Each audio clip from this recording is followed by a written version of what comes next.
이렇게 세계로 퍼진 손자병법은 이후 한 나라의 운명을 바꿔놓기도 했습니다. 그 나라는 바로 우리에게 친숙한 베트남입니다. 베트남 전쟁? 과거 베트남에도 조조 수양대군처럼 손자병법을 깊이 공부한 리더가 있었는데요. 과연 누구겠습니까? 그 영웅 이름 뭐야? 잠깐만, 내가 붕따오 섬에서 봤던 그 장군? 내가 어떻게 알아 그걸? 이거면 도시 이름이죠. 네. 호치민. 네, 호치민. 네, 그렇습니다. 왜 이렇게 생각이 안 나냐? 바로 20세기 베트남을 통일로 이끈 독립의 아버지 호치민입니다. 그럼 호치민도 손자병법을 공부한 거예요? 그렇습니다. 왜냐하면 그건 베트남이 처한 가혹한 역사 때문인데요. 베트남은 오랜 세월 중국의 침략과 지배를 받았고 19세기에는 프랑스 식민지로 80년 가깝게 통치를 받았습니다. 심지어 제2차 세계대전 중에는 일본의 점령을 당했고 전쟁 후에는 미국까지 군사 개입하는 등 베트남은 수십 년 동안 강대국들과 연이어 싸워야 했습니다. 프랑스 식민 통치 아래 태어나 미군의 전쟁 개입까지 격동의 시대 속에서 호치민은 벼랑 끝에 몰린 조국을 지키기 위해 손자병법을 공부했습니다. 직접 중국에 가서 손자병법을 배웠고 자신만의 해석도 달았습니다. 때문에 베트남에서도 손자병법은 군사 전략을 공부할 때 가장 중요한 자료 중 하나로 여겨지고 있습니다. 교수님, 그러면 손자병법을 실제로 활용한 전투가 있어요? 있습니다. 1955년부터 75년까지 무려 20년이나 이어진 그 유명한 베트남 전쟁인데요. 네이팜탕. 그래, 이 사진 유명하잖아요. 아이고. 아, 전쟁은 정말 진짜 싸우면 안 되겠네요. 네. 참혹해요. 전쟁은. 베트남 전쟁은 다윗과 골리앗의 싸움이었습니다. 1960년대 미국은 세계 GDP의 약 40%를 차지했고요. 핵무기도 가진 군사 강국이었습니다. 반면 북베트남은 가난과 낙후된 인프라 속에서 싸워야 했던 약소국이었습니다. 그러니까 이게 자본과 무기로는 도저히 이길 수 없는 상대였던 거잖아요. 그렇습니다. 그런데 전쟁의 결과는 어땠을까요? 미국이 고전을 면치 진짜... 못했죠. 그렇죠. 베트남은 미국과 싸우면서 손자병법과 일맥상통하는 세 가지 원칙을 지켰다고 합니다. 그럼 여기서 문제 드리겠습니다. 적이 원하는 이것에 싸우지 않는다. 적이 원하는 이것에서 싸우지 않는다. 적이 원하는 이것으로 싸우지 않는다. 이것은 베트남 전쟁에서 미국을 이기기 위해 만든 원칙인데요. 이것에 들어갈 각 단어는 무엇일까요? 정답. 네, 규현 씨. 적이 원하는 시간에 싸우지 않는다. 적이 원하는 장소에서 싸우지 않는다. 적이 원하는 방식으로 싸우지 않는다. 규현 씨, 정답입니다. 오, 예. 맞추려고 한 게 아니었죠? 혹시 다 전쟁 광일지도? 손자병법은 안 읽어도 되겠네. 정답을 화면으로 보겠습니다. 너무 대단하다. 이게 바로 베트남의 필승 전략 3불 원칙이라고 하는데요. 이건 손자병법에서 신속히 승부를 내고 싸움의 주도권을 거머쥐는 방법으로 제시되는 내용이기도 합니다. 당시 북베트남은 미국과의 전면전이 애초에 불리하다는 걸 명확히 알고 있었습니다. 그래서 정면 승부를 피하고 손자병법에 따라 시간, 지형, 병법을 총동원해서 적이 원하지 않는 방식으로 싸우는 전술을 펼치기로 합니다. 과연 어떤 전술이었을까요? 불쑥 튀어나오는 거요. 네, 바로 게릴라 전술이었는데요. 게릴라 공격. 그림자도 보이지 마라. 네, 맞습니다. 게릴라. 손자는 힘이 모자랄 때는 지키고 힘이 남을 때는 공격하라고 했습니다.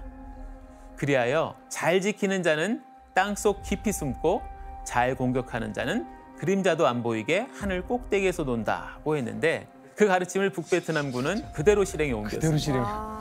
근데 진짜로 땅속으로 숨을 줄은 몰랐네요. 그렇습니다. 말 그대로. 이 북베트남군이 정글 속에 어디에 숨어 있었던 거예요? 네, 손자의 말처럼 정말 땅속에 땅굴을 파고 숨었는데요. 대표적인 게 바로 꾸찌 땅굴입니다. 우와. 아니 저 안에 뭐 식당, 네. 환풍구, 침실까지 다 있네요. 이곳은 베트남의 꾸찌 지역에 만들어진 땅굴로서 북베트남군이 게릴라전을 펼칠 때 숨어 있었던 전략적 요충지였는데요. 길이는 무려 250km에 달했다고 합니다. 250km요? 그렇습니다. 250이면 서울에서 대구 정도까지 거리였습니다. 아니 뭐 두더지라도 있었나요? 이게 미군은 오랜 기간 땅굴의 존재 자체를 몰랐다고 합니다. 그러니까 속수무책으로 당할 수밖에 없었겠죠. 위에 저렇게 수풀이 울창하니까 잘 안 보였겠죠. 태성호 기자님, 이 베트남전에서 이 미군이 당한 이 땅굴 전술 말고 또 다른 전술이 있어요? 예, 미군을 공포에 떨게 한 또 다른 전술이 있었습니다. 그게 뭘까요? 땅굴 말고 뭐가 있지? 땅굴도 좀 으스스하잖아요. 네. 이것도 으스스합니다. 그 막 밟으면 정글이면- 터지는? 지뢰? 비슷한데 밟으면 작동을 합니다. 아, 부비트랩. 맞습니다. 정답. 함정. 부비트랩. 적을 잘 움직이는 장수는 적에게 형세를 만들어내요. 적이 반드시 그를 따르게 되고 적에게 미끼를 주면 적이 그것을 반드시 취하게 된다. 미끼로서 적을 움직이고 병사로서 적을 기다린다. 예, 들어보니까 어떠십니까? 미끼를 던진다. 그러니까 잘 꿰어낸다는 얘기인 것 같은데요. 그렇죠. 네. 손자의 말처럼 북베트남군은 미끼도 잘 활용했습니다. 그럼 부비트랩 영상을 한번 보겠습니다.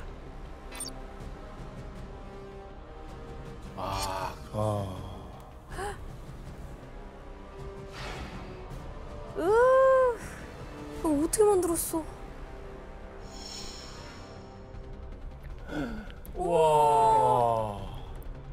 현지 스틱 트랩은 땅을 파고 그 아래 뾰족한 나무나 아니면 대나무를 화살촉처럼 만들고 그 위에 오물을 발라놓습니다. 메이스 부비 트랩은 나무 위에 있다가 아래 있는 인계철선 같은 걸 밟으면 내려와서 지나가는 인원을 살상시키는데 심리적인 압박이 굉장히 심했다고 합니다. 그랬겠네요. 정글이 저런 게 보이냐고. 그러니까요. 와. 야, 이거는 세다. 와. 이게 언제 어디서 터질지 모르잖아요. 네. 맞습니다. 당시 미군의 공포가 어느 정도였는지 베트남전에 참전했던 미군 장교의 말을 들어보겠습니다. 나는 매복에 진저리가 났다. 매일 모습이 보이지 않는 적 때문에 부하들이 목숨을 잃렸다. 적은 기습을 했다. 도망치고 다시 기습을 하는 식으로 공격해왔다. 목적을 이루면 미련 없이 모습을 감추어 우리가 역습할 기회조차 주지 않았다. 당시 미군의 기분이 어땠을까요? 되게 위험한 숨바꼭질을 하고 있는 듯한 느낌이에요. 그러니까 정확하게 북베트남군의 전술과 전략을 몰랐던 거죠. 그러네요. 그러니까 상대방이 어떤 전략을 쓸지 전혀 예측이 안 전혀 정보가 되니까요. 없었습니다. 미군은 누구도 믿을 수 없다는 공포와 무력감에 빠질 수밖에 없었습니다. 그리고 손자병법 속 적의 허를 찌르는 전략으로 전쟁의 승기를 가져오게 됩니다. 와. 제6편 허실편의 구절을 읽어보겠습니다. 적군을 공격하여 필히 탈취할 수 있는 것은 적이 수비할 수 없는 장소를 공격하기 때문이다. 결국 베트남은 강대국 미국을 상대로 끝까지 버티며 통일 국가를 이룰 수 있었던 것입니다. 그런데 허를 찌른 공격을 받은 미국 입장에서는 엄청난 충격이었습니다. 그렇죠. 그래서 미국은 원인을 분석하고 군사 교육에 힘을 쏟게 됩니다. 미군들도 이제 손자병법 읽기 시작한 거 아니에요? 그렇습니다. 1980년대부터 미국 군사 교육기관에서 열심히 공부한 게 있었는데 바로 손자병법이었습니다. 진짜? 호찌민이 손자병법의 전략을 절묘하게 활용한 데 있다고 보았던 것입니다. 손자병법은 미 육군 지휘참모대학, 미 해병대 사관학교 등에서 교재로 쓰였고 해병대에선 필독서로 지정하기도 했습니다. 그만큼 미국에서 군인이라면 꼭 읽어야 할 책으로 자리를 잡은 것입니다. 서양 국가가 동양 국가의 지혜를 빌리는 그렇습니다. 거네요. 이렇듯 손자병법은 아시아를 넘어 유럽과 미국까지 퍼져나갔는데요. 세계 리더들은 왜 손자병법에 열광하고 있는 것일까요? 그 실제로 전쟁에 적용해서 그러니까 승리를 한 경험들이 있잖아요. 뭐 전쟁도 있지만 이기는 방법에 대한 그렇습니다. 네, 책이니까요. 손자병법은 고전이지만 오늘날 전쟁터에서도 통하는 실전 전략서이기 때문인데요. 진짜 실전에 쓰일 수 있는 거네요. 손자병법을 연구한 미국은 이제 그 전략을 활용하는 역사적인 전투에 임하게 됩니다. 어떤 전쟁이었을까요? 역으로 이걸 한다고? 골프전? 맞습니다. 바로 1990년에 벌어진 걸프전인데요. 콜린 파월은 미 육군 사성 장군 출신으로 걸프전의 영웅이라 불린 인물입니다. 이 콜린 파월이 누구냐면 아까 베트남 전쟁에 참전해서 매복 작전에 진저리가 났다고 공포에 떨던 미 장교 있었죠? 네. 네, 바로 그 사람이 걸프전의 총책임자로 오르게 된 것입니다. 이야. 아, 콜린 파월이 손자병법에 대해 남긴 말이 있습니다. 손자는 군인과 정치인 모두에게 계속해서 영향을 준다. 콜린 파월도 손자병법을 공부를 해가지고 뭔가 뒤늦게 깨우친 그런 케이스인가요? 그렇죠? 예. 진짜 절박한 마음으로 공부했나 보네요. 특히 콜린 파월은 걸프전을 이끌 당시에 손자병법을 바탕으로 새로운 전쟁 원칙까지 세웠습니다. 바로 파월 독트린이라는 건데요. 주요한 국가 안보 이익이 위협받았는가? 다른 비폭력 정책 수단은 전혀 없는가? 끝없는 군사적 개입에 퇴각 전략이 있는가? 국제적 지지를 받고 있는가? 그 손자병법 5개 항목 그것처럼 그렇습니다. 도천지장법, 오사. 그것처럼 자기가 이렇게 세웠네. 또한 콜린 파월은 걸프전에서 이길 수 있는 구체적 전술을 손자병법에서 찾게 됩니다. 제2편 작전편에 나오는 전략인데요. 전쟁은 단순하게 빨리 끝내야 한다는 것은 들어봤지만 기교를 부리며 오래 끌어야 한다는 것은 들어본 적이 없다. 전쟁에서는 속전속결로 승리하는 것이 중요하며 장기전은 피해야 한다. 그렇죠. 장기전으로 갈수록 서로 피해가 커지니까. 그렇죠. 왜냐면 그걸 경험을 했으니까요. 또. 그렇습니다. 베트남 전쟁에서 장기전의 수렁에 빠졌던 파월은 속전속결의 원칙을 걸프전에서 실전 적용하게 됩니다. 그야말로 최소한의 희생으로 최대한의 승리를 이룬 것입니다. 손자가 말한 최상의 전쟁을 보여준 사례였다고 볼 수가 있습니다. 손자병법에 담긴 전략적 사고는 군사의 영역을 넘어 비즈니스 세계에서도 성공 전략서로 주목받고 있습니다. 이야. 아, 이걸 가장 잘 활용한 비즈니스 리더가 있습니다. 손자병법은 실천서다.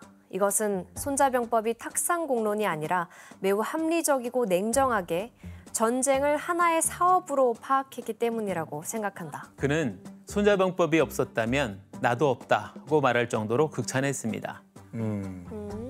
그리고 27살에 손자병법을 분석해 제곱병법이라는 자신만의 전략서를 만들었습니다. 이를 중요한 경영의 갈림길마다 지침처럼 활용하기도 했습니다. 너무 궁금한데요? 교수님, 그럼 손정희 씨는 투자를 앞두고 손자병법 어떤 전략들을 이렇게 활용해 봅니까? 바로 앞서 소개했던 손자가 전쟁 전에 따져보는 아까 지원 씨가 얘기했던 5가지 그렇습니다. 네. 5가지 기준을 활용합니다. 5가지를 도, 천, 천이, 지, 장, 법 이걸 도청지장. 오사라고 했습니다. 이걸 현실에 맞게 풀어냈는데요. 중대 결정을 할 때 이 5가지 원칙을 따져보고 결정했다는 자신만의 원리를 세운 것입니다. 전쟁터에서의 전략을 사업에 적용한 사례라고 볼 수가 있습니다. 사업하시는 분들에게 어떻게 보면 지침서 같은. 그러니까요. 그렇습니다. 특히 손정의가 소프트뱅크를 큰 투자 회사로 성장시킨 결정적 사건이 있었습니다. 바로 2000년 중국 기업 알리바바에 대한 과감한 투자였는데요. 도, 알리바바의 경영 이념. 천, 정보혁명이라는 시대적 흐름. 지, 아시아 인터넷 시장의 성장 가능성. 장, 마윈이라는 리더의 자질. 법, 지원 체계를 종합적으로 고려했습니다. 그로부터 10년 후인 2014년 소프트뱅크가 보유한 알리바바 지분 가치는 무려 한화로 약 59조 원 가깝게 치솟게 됩니다. 800억으로. 좋다 투자했어야 되는데. 이렇듯 손정의는 단 6분 만에 파격적인 투자를 결정을 합니다. 손자병법에서 얻은 통찰이 낳은 결정이라고 말할 수가 있겠죠. 과감해야 되네. 그렇습니다. 그리고 손자병법을 읽은 또 다른 세계적 CEO가 있습니다. 누굴까요? 빌 게이츠. 빌 게이츠. 맞습니다. IT 제국을 세워서 세계 최고 부자가 된 빌 게이츠입니다. 그 사람도 손자병법을 봤다고? 그런 그는 손자병법을 추천 도서로 꼽을 만큼 애독자였고 그의 경영 전략 곳곳에서 손자의 원칙이 드러나고 있습니다.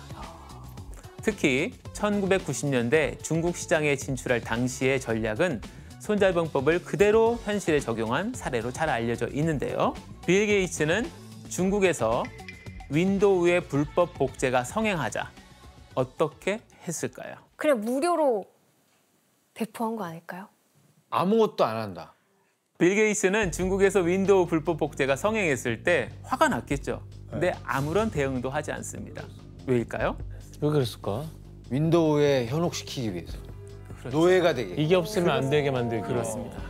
바로 윈도우를 시장의 기본값으로 퍼뜨리려는 전략이었는데요. 이건 바로 손자병법에서 말하는 먼저 이길 판을 짠 다음에 싸운다는 전략을 그대로 실행한 사례였는데요. 그 결과 시간이 흐른 뒤 중국 정부와 기업들은 윈도우 정품을 구매해야 했고 자연스럽게 윈도우는 중국 시장을 독점하게 된 것입니다. 대박이죠. 중국 독점이면은 전 세계 딴 데 안 팔아도 돼요. 맞아요. 또 그리고 손자병법을 읽었다고 밝혀지는 국제적으로 빅 이슈가 된 세계적 리더가 또 있습니다. 로널드 트럼프. 그렇습니다. 바로 미국 대통령 트럼프인데요. 트럼프는 손자병법을 꼭 읽어보라며 적극 추천했습니다. 여러분의 사업가 경영 전략에 매우 유용한 책 한 권을 추천하고자 한다. 바로 손자병법이다. 기원전 6세기에 쓰인 병법에 관한 책이지만 수십 세기 동안 수많은 지도자들에게 영향을 미쳤다. 시간을 투자해서 꼭 읽을 만한 소중하고 가치 있는 책이다. 정말 진심으로 리스펙하는 게 느껴져요. 그렇습니다. 트럼프야말로 손자병법을 단순한 고전을 넘어 살아있는 전략서라고 평가한 것입니다. 교수님, 그럼 트럼프는 손자병법에 이게 어떤 전략을 활용하고 있죠? 트럼프는 손자병법의 핵심 철학들을 현실 정치에 그대로 적용한 인물입니다. 실리를 따지고 싸우지 않고 이기고 적까지도 전략적으로 활용하는 그야말로 현대판 손자라고 해도 과언이 아닙니다. 트럼프는 이전까지 명분을 중시했던 미국의 기조를 뒤집고 실리를 우선시합니다. 손자는 이익이 있을 때만 싸우라고 했는데 이런 이익 중심의 원칙이 전 세계와 관세 전쟁을 벌인 배경과도 연결이 됩니다. 그래. 그리고 트럼프는 손자가 말하는 최고의 승리, 부전승을 추구합니다. 싸우지 않고 이겨라는 구절을 트위터에 올릴 만큼 좋아했고 실제로도 전쟁 없이 이기는 전략에 집중하고 있습니다. 와. 사실 미국은 과거 이라크, 아프가니스탄, 리비아, 시리아 전쟁에 개입하면서 돈과 사람을 잃은 뼈아픈 경험이 있습니다. 그러나 트럼프는 전임 대통령들과는 달리 쉽게 참전하지 않습니다. 러시아, 우크라이나 전쟁에도 군사 개입보다 외교, 압박 중심으로 접근하고 있는 걸 보면 알 수가 있습니다. 또한 트럼프는 적을 멀리 하지 않고 적을 이용해서 자신에게 유리한 상황을 만들고 전세를 뒤집는 데 명수입니다. 손자는 잘 싸우는 사람은 적을 끌어들이지 적에게 끌려다니지 않는다고 말했습니다. 트럼프에게 최대의 적이라고 하면 누구를 말할 수 있을까요? 본인이요. 그렇겠죠. 많은 사람들이 그렇게 얘기합니다. 특히 언론에서 이렇게 얘기를 많이 하는데 바로 트럼프를 공격하는 언론이라고 합니다. 트럼프는 적대적인 언론을 적극 활용해서 노이즈 마케팅이라고 있죠. 노이즈 마케팅이 활용하는 마케팅의 귀재라고 할 수가 있습니다. 그거 진짜 신기하더라고요. 적대적 프레임을 적극 활용해서 미디어의 주목을 받고 자신의 정치적 입지를 강화하는 데 활용했던 것입니다. 그 트럼프를 협상의 달인으로 사람들이 알고 그렇습니다. 있는데 그런 협상 전략들이 손자병법에서도 많이 나왔겠네요. 그렇습니다. 이처럼 손자의 전략을 현실에 적용한 리더들은 지금도 계속 등장하고 있습니다. 그래서 세계의 리더들이 여전히 손자병법을 읽고 있는데요. 싸움은 계속되고 있고 먼저 이기는 법을 아는 자가 결국 승리하기 때문입니다.